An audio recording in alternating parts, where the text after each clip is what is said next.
हरिओम. एकादशीचा संकल्प या अंतर्गत आज आपण पाहणार आहोत मेहकरचा नृसिंह. आजची एकादशी वैशाख शुद्ध एकादशी अर्थात मोहिनी एकादशी.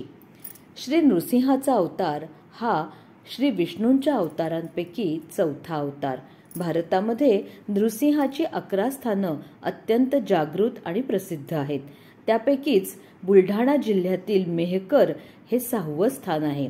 भगवान नृसिंहानं पैनगंगा नदीच्या तीरावर भक्त प्रल्हादानं दिलेलं भोजन ग्रहण केलं होतं, म्हणून या स्थानाला महत्त्व आहे. या नृसिंहाला प्रल्हाद वरद असंही म्हणतात. पौराणिक काळी या स्थानाचं नाव मेघंकर असं होतं. इथला राक्षस कुलीन राजा मेघंकर हा नृसिंह भक्त होता आणि त्याच्या उपासनेमुळे प्रभू श्रीराम लंकेकडे प्रयाण करत असताना त्यांनी मेघंकरला नृसिंह रूपात या राजाला दर्शन दिलं होतं, अशी कथा इथं सांगितली जाते. इथल्या नृसिंहाची मूर्ती अतिशय रेखीव असून त्यावरची जी कलाकुसर आहे ती आपलं लक्ष निश्चितच वेधून घेते. या अष्टभुजा मूर्तीची रचना मनोहारी अशीच आहे. 11व्या शतकापर्यंत मेहकरचं नृसिंह मंदिर दगडी बांधकाम केलेलं अतिशय भव्य आणि भक्कम होतं. पण तो काळ आपल्या भारतावर झालेल्या मुघल आक्रमणाचा आणि या काळात अनेक मंदिरं उद्ध्वस्त झाली. या मंदिराचा संभाव्य धोका ओळखून गावकरी सजग झाले. माळीपेठ भागात एक गुप्त भुयार खणून त्यात ह्या मंदिरातली ही मूर्ती सुरक्षित ठेवण्यात आली. मंदिराचा बहुधा नाश करण्यात आला. अशीच पुढं 3-4 शतकं गेली. पुढील पिढीला तर हे मंदिर आणि भुयारात लपवलेल्या मूर्तीची यत्किंचितही कल्पना सुद्धा उरली नाही. 16व्या शतकात नागपूरच्या शामराज पितळे या नृसिंह भक्ताला स्वप्नामध्ये दृष्टांत झाला. त्यावरून त्याने भुयाराचा शोध घेऊन मूर्ती बाहेर काढली.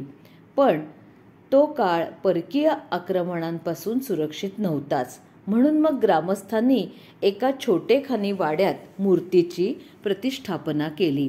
या वाड्यावर शिखर बांधण्याचं आवर्जून टाळलं, म्हणजे पटकन कोणाला समजून येऊ नये हाच उद्देश. पण बघता बघता मंदिर जागतं झालं. नृसिंह उपासनेचं ते एक प्रमुख आध्यात्मिक केंद्र बनलं. नृसिंह नवरात्र, नृसिंह द्वादशी आणि श्रावण शनिवार हे दिवस विशेष उत्सवाचे. या काळात इथं श्री विष्णू सहस्त्रनामाचे पाठ केले जातात. श्रावणात तर सलग 7 दिवस इथं श्री विष्णू सहस्त्रनामाचे अहोरात्र पाठ केले जातात. स्त्री पुरुष सारेच जण या आवर्तनामध्ये सहभागी होतात. याशिवाय मंदिरात कीर्तन, भजन, गायन असे धार्मिक कार्यक्रम सुद्धा केले जातात.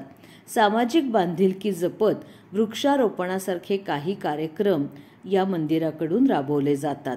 महाराष्ट्रात हजारो घराण्यांचं कुलदैवत श्री लक्ष्मी नृसिंह आहे.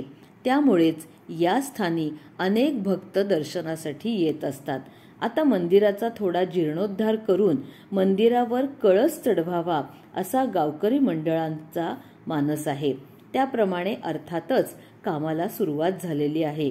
मेहकरचा बालाजी आणि नृसिंह मंदिर ही दोन्ही स्थानं आवर्जून पाहण्यासारखीच आहेत. नरहरी शामराज. जय नृसिंह.